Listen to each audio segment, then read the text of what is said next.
Canan Hanım. Ay ne var Yavuz? Misafirleriniz var. Ya Yavuz sen niye böyle dolaşıp duruyorsun ortalıkta? Hanife nerede çocuğum? Sen hizmetçi misin? İstiyorsan git bir de önlük giy ya. Hanife'nin eltisinin doğumu biraz sıkıntılı geçivermiş. Yani esasen şöyle, kadın maşallah 300 doğurmuş ya. Hanife ondan sebep bugün de gelmeyecekmiş. Çocuklardan biri de 7 kilo mu doğmuş, ne olmuş var mı? Ay tamam yeter. Misafir kimmiş? Canancığım, çok üzüldüm hayatım. Ay Allah yardımcın olsun tatlım. Bu yaştan sonra. Dul mu kalıyorsun şimdi sen şekerim? Nafakayı konuştunuz mu? Başka kadın var değil mi? Kesin o sarı çıyan. Ben anlamıştım zaten gördüğümde. Böyle bakışmalar, ufak ufak dokunmalar. Kendinden de kaç yaş küçük. Yazıklar olsun. Çıtırcı çıktı Halil Bey. Siz ne diyorsunuz be? Hayatım, bütün Isparta sizi konuşuyor.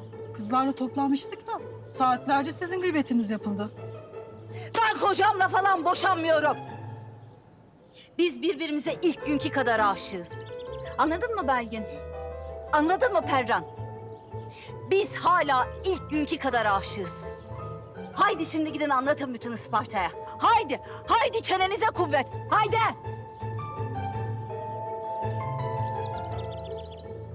Ruh hastaları ya.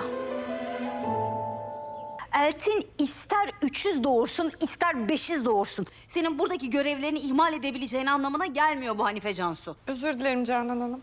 Git bana bir Yasemin çayı yap. Bak sinirlerim zıpladı gene. Hadi çabuk hadi. Emredersiniz efendim.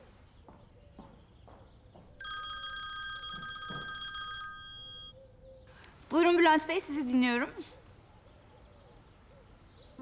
Halil Bey'in hesabından Pınar Çağlayan'ın hesabına 200.000 TL.